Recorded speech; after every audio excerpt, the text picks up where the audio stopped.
Well, the morning at NTV Election Watch. We're live from Kampala's Senate Conference Center. I'm Andrew Chamagero.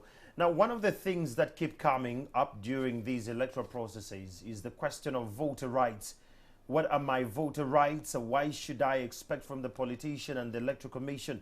To speak to us about these and more, we have Mr. Benjamin Katana, who is an election and a former aspirant. Good to have you this early morning, Mr. Katana. Pleasure is mine. Now, for starters, what do you make of the electorates, the way they are today, when you see the comments online, when you see the feedback on mainstream media? What do you make of the electorates? Well, is that I see there is eagerness by the electorate to participate in the electoral process.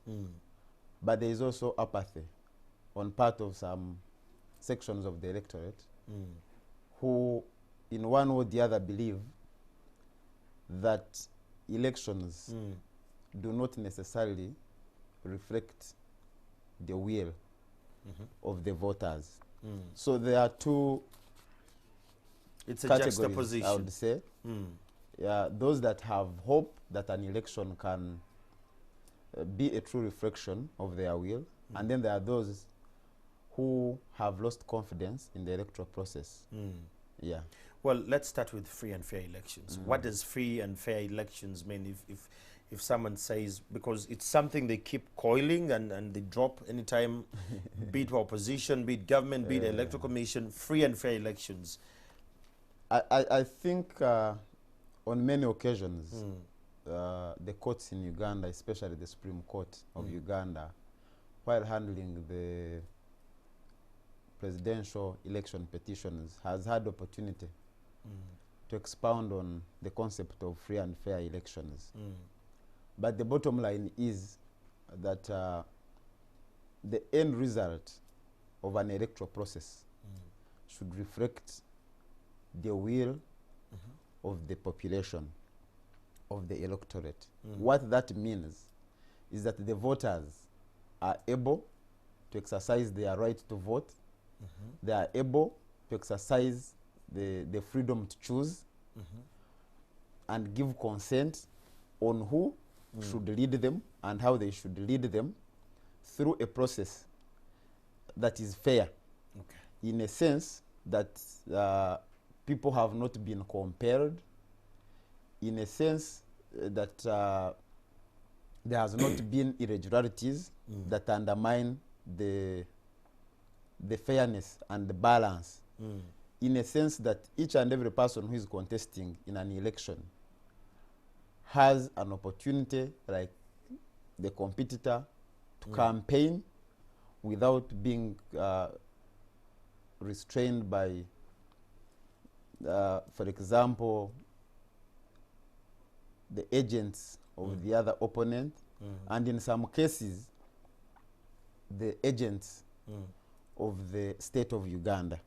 So when what we have talked about is in place, then we can say that there has been a free and fair. For example, a free and fair election. For example, in the previous election, in 2016, the presidential election, there were issues to do with access to public broadcaster, UBC. There were issues to do with some candidates' rallies being disrupted. There are issues to do with posters being defaced. There are issues to do with voter bribery. So all those aspects undermine the concept of a free and fair election. Some aspirants have always used the word facilitation instead of bribery. They use the word facilitation. But no, I was just facilitating some of my teams around. Where do we draw the line? I think that is largely sanitization. People are trying to sanitize the... But the most important thing is that if anybody, a contestant, or his or her agent, gives out a gift, be it monetary or otherwise, to induce the voter that while they are exercising their right to vote, they are influenced by the gift they have received from a candidate, then it becomes a bribe. Okay. The candidate or the agent, then it becomes a bribe. Immediately. So you just have to make an informed decision based on Yes. what you've had to vote. Yes, yes. Okay, now I get, now that is the difference between facilitation and this. Well, let's look at the agents. Do the agents or the returning officers or the agents that be at the polling stations, are they aware of the voters' rights? Because time and again, we as the media, we have seen them running battles with electorates. They are in line, but they're telling them, you're not supposed to take this angle. Like there is a little bit of clash between the electorates and the agents. Do we have the same wavelength of information on how to operate at the polling station? I think first and foremost is that every candidate has a duty to conduct training for his or her agents. But the Electoral Commission too has a duty to sensitize all Ugandans Okay.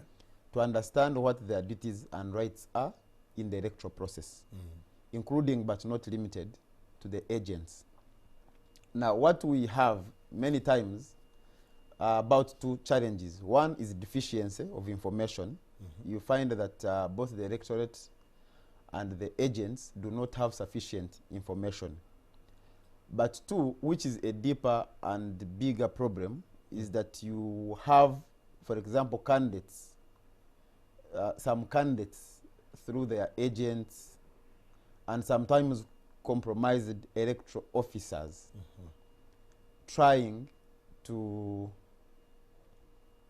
stop the agents from doing their job. Yeah. And that brings But a clash. is that fair? Of course it's not. So how best can we align the two? The Electoral Commission agents can work hand in hand with your agents, you as an aspirant, that they don't clash in one or the other, but we can have a harmonized approach that they elect, because once there is chaos on that side, it spills over to the electorates and the chaos at the polling center. Yeah, I think that question goes to a deeper discussion that the nation has been having over time about the independence Of the of the Electoral Electoral Commission. Oh, yeah.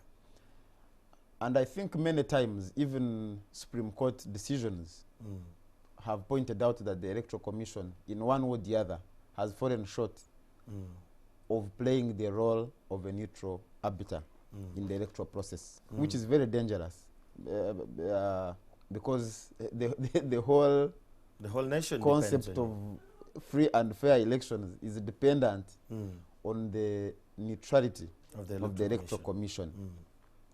Commission. And so we have had incidents where agents of candidates are chased away from polling stations under the watchful eye of the electoral officers.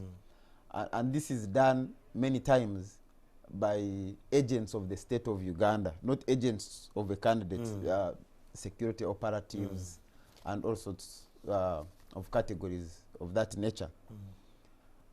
And so what the message that we need to send strongly to Electoral Commission as people of Uganda is that they must raise the occasion and perform a duty that the Constitution and the Electoral Commission Act imposes on them to make sure that they are neutral, to make sure that they accord each and every candidate fairness and a level ground in the electoral process. Otherwise, the whole essence of having an election loses meaning.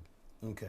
Now, there is something that many people have not been paying critical attention to it. One, they would say, I have my national ID. So by having my national ID, it's automatic. I'm going to vote either way. It's your right to vote, but what are your duties as a voter? Thank you very much.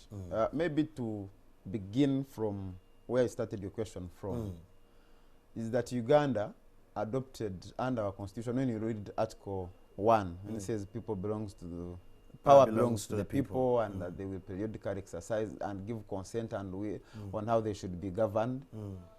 We adopted the system of universal adult suffrage, which means that every adult in Uganda has a right to vote. To vote, yes. But of course, the law also imposes duties on citizens. and one of them is the duty to register, to vote and participate in the electoral process. That's a duty. That's a duty. Uh-huh. But the Electoral Commission also has a duty to make sure that they register you when you go to be registered. Yes. And now that we have a database, a data bank as people of Uganda under the National Identification and Registration Authority, which is supposed to be the primary source of data. all, for all the agencies, government and non-government, then when I have a national identity card, such a question of registering or not registering should not arise. Okay. Yes, because the Electoral Commission is supposed to pick the data from NIRA. From NIRA. Yes. That is why in the initial stage, this work was done jointly, and the Electoral Commission was one of the key participants in the process of gathering this data from Ugandans under the National ID project. Yeah, so the implication is that Electoral Commission has a duty to get this data from NIRA periodically, because different categories of people keep making beating the threshold of 18 years.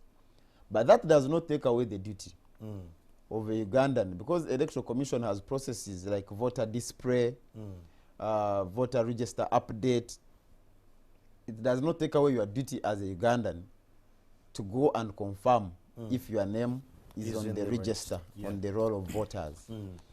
And the essence normally is that the essence of the voter register update is one, for you to check and see if you, the other time they are calling it votability. I don't know if that is still the yes. If you have the votability. Yes. Yeah. But also to update and say so and so, I see so and so's name on the register. He used to be my neighbor, but he died.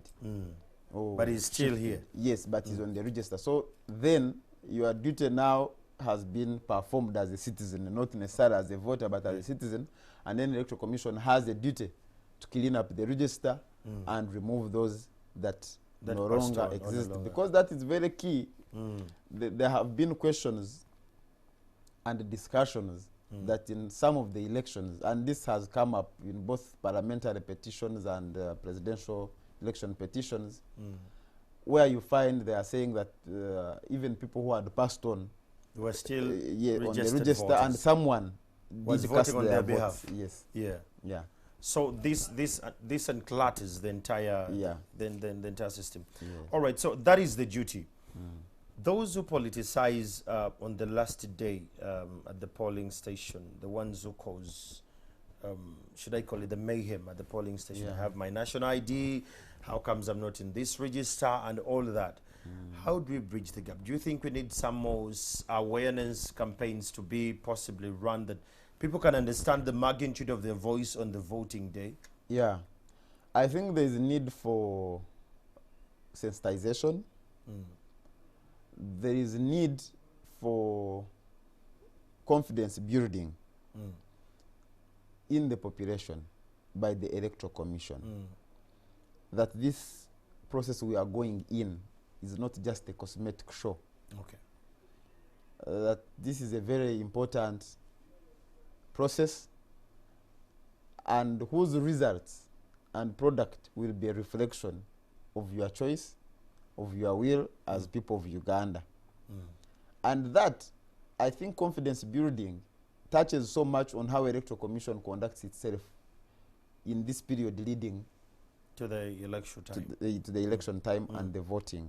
If the Electoral Commission is seen to manifest double standards now in the build-up to the voting day, then so many people will have no confidence in the process.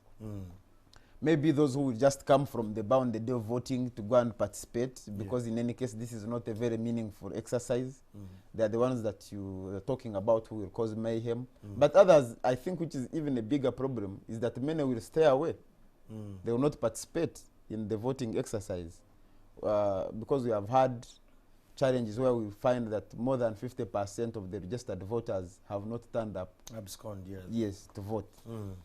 And I think as a nation we need to give more attention to that percentage that is not coming to vote, and ask ourselves why these Ugandans, registered voters, are not interested in the process. They're not turning it. Yes. Well, that's a conversation we're still having. Give us your feedback on Twitter. The hashtag is Morning at NTV. Now, joining me live is my colleague Stephen Mbide in Kololo to give us an update on the traffic flow. Usually when it rains in the night, in the morning, the traffic is horrendous. Mbide, can you give us an update? What's happening on ground?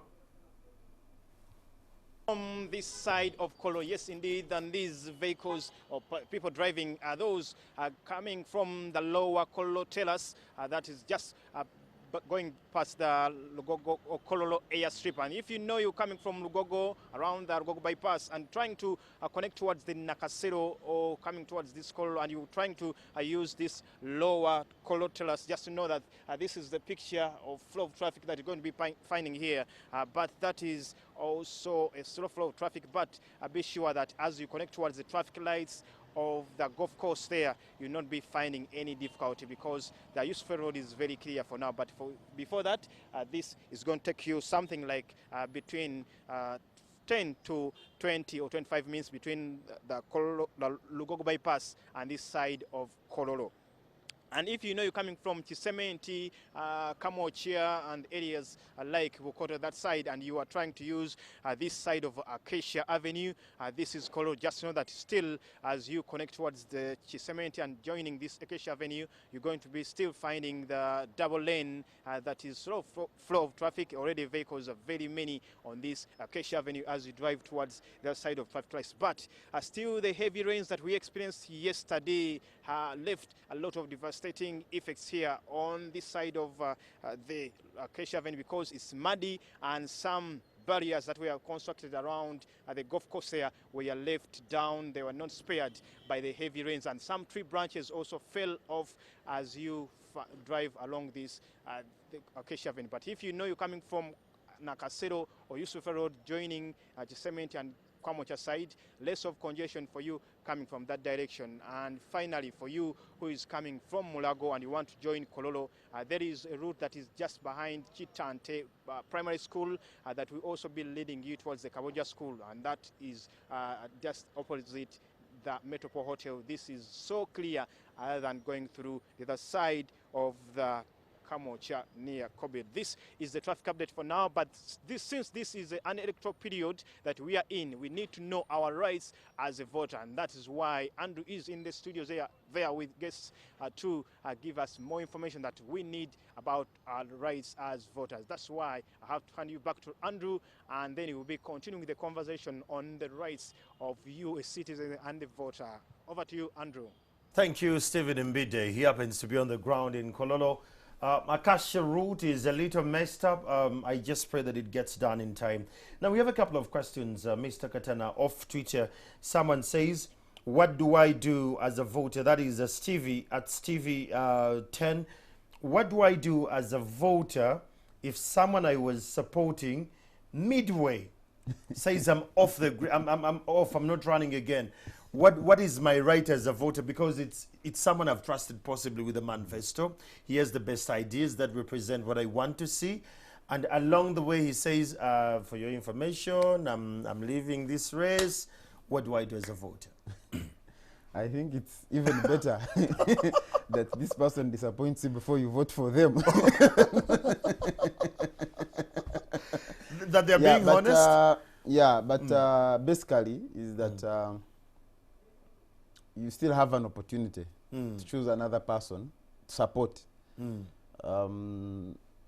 Unfortunately, you may not have any recourse, like taking this person to court, because no contract exists at that point. It's a mutual agreement that I agreed I vote for Katana. You have not yet voted for him. It is in anticipation, because even you, along the way, you may change your mind and vote for another person if you meet another candidate with a better manifesto. But you may not have much to do with this person. If you can, there is no connection. For another person. Okay, now in the other incident, he goes to Parliament. I've voted him, and he goes to Parliament. But once he reaches, because I voted him on this particular card because I belong to that party, and when he goes to parliament, he switches while he's in there. Me as a voter, because I voted on Switches the party? he switches the party while he's in parliament, while he's already there.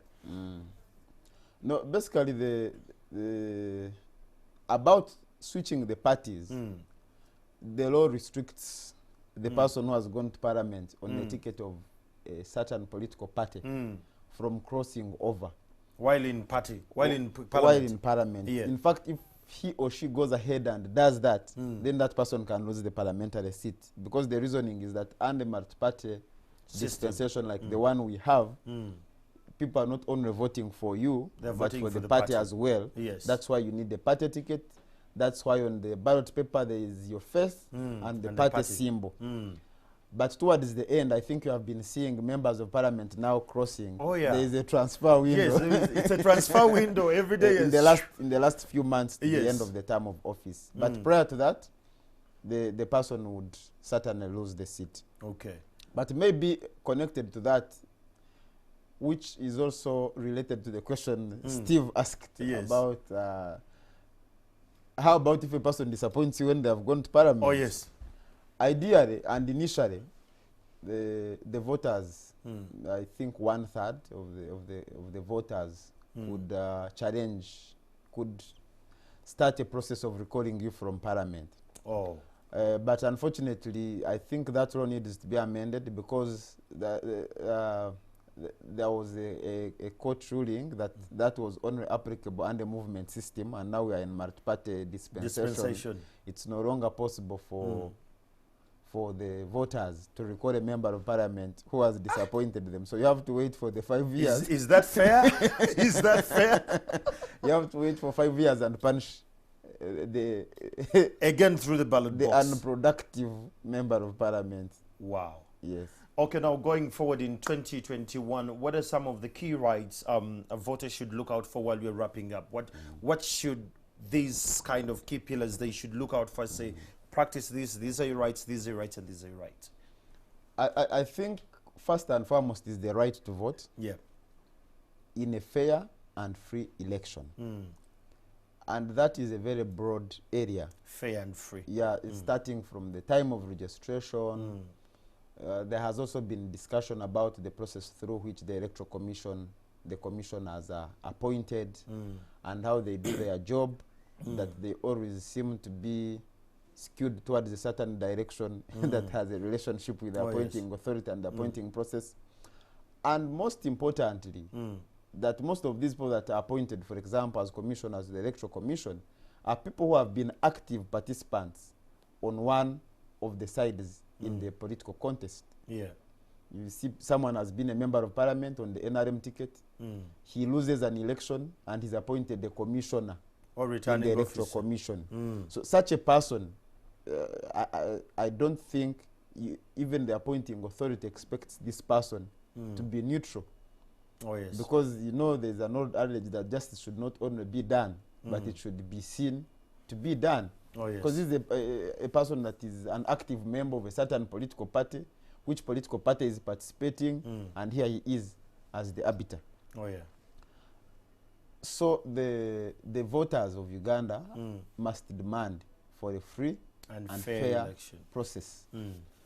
And to make matters worse now is that because of the pandemic It's and now the scientific. regulations there too, it undermines the process in so many ways. Because before exercising my right to choose the freedom of conscience to say Chamagero is the right candidate, I must have an opportunity to interact with Chamagero's manifesto and other contenders, and then I'm able to choose and make in exercise of my right to choose, make a choice Without cohesion. without But now it's very hard because Electoral Commission has come up with guidelines and says we are going to only have digital campaigns. What that means is that people are only supposed to campaign on radio stations and TV stations And social and media. social media. Of course, you know the coverage of social media is very low. And media houses, save for a few are owned by active participants in the process, active participants. Political entrepreneurs. That is one. And two, you find that in a constituency, the radio station is owned by the MP, and I'm his... The incumbent. Yes, and I'm his... You're the contender. contender. How am I going to access? How am I going to access the radio station? It's complex there. But beyond that, at the level of the presidential elections, you have seen incidents. I think last weekend, Chagulanyi was in Mbale. He was denied access to a radio station. Oh, yes. So many times Dr. Besigye has been pulled out of a radio station. And so in such a context and political environment, you cannot expect these campaigns to be meaningful. Oh, yeah. Okay, that's what. But maybe the other thing, it's to do with the day of voting. For example, Uganda adopted the secret ballot. Yes. As the mode through of which a election. person exercises the right to Yes. vote. But in some areas, people are compelled to put their ballot papers on the table and vote when others are watching, to make sure that they don't vote for Andrew, whom the people that are powerful in the area don't want. That's not fair. So you cannot call that an election. Okay, so going forward, we need to look out for that. And the other thing I wanted to wrap up, while we're wrapping up this entirely, about staying at the polling station until when you hear the results of the returning officer saying so-and-so has gotten this number and so-and-so has gotten this. Usually, after we vote, we leave. How do we go about that? Well, and I think two things here are very critical. One is the confidence that the people of Uganda have in the Electoral Commission. That I can vote and go. And my results will not be tampered with. And two is the interference. And by interference here, interference can only come from the agents of the incumbent president in form of security operatives and other actors, vigilantes, who have even more authority than the electoral officers at the polling station. This is where the biggest problem is. And that's what compels Ugandans to stay at the polling station, to wait for the votes to be counted and announced. In other jurisdictions, people even vote through mail. Oh, yes. Because they have confidence in the electoral process. But here we don't. So when you come up with guidelines and say after casting your vote, go home, you are as good as telling us not to come and vote. So you have to stay. Yes, and I think that is why the guidelines that the Electoral Commission gave recently are problematic, and they need to review them so that they do not make this exercise just a cosmetic show. But a real exercise for fair and fair elections. Well, thank you so much, Mr. Katana. Those who have been online and following this conversation, we want to thank you. Please go and exercise your vote, rather your right. When you go to vote, make sure you updated the register and your name was part of those that are meant to vote. Please look out for the ones who are going to cause the havoc and the mayhem at the polling station. At times, that's where the chaos starts and it spills over to the real numbers you need. So as a voter in Uganda, make sure you have a national ID, make sure you went and checked in the register and your name was there. And on that day, exercise your right, stay calm, and let's see what the election will have to give us. The Texas for Break, and we'll be back shortly. This is Morning at NTV.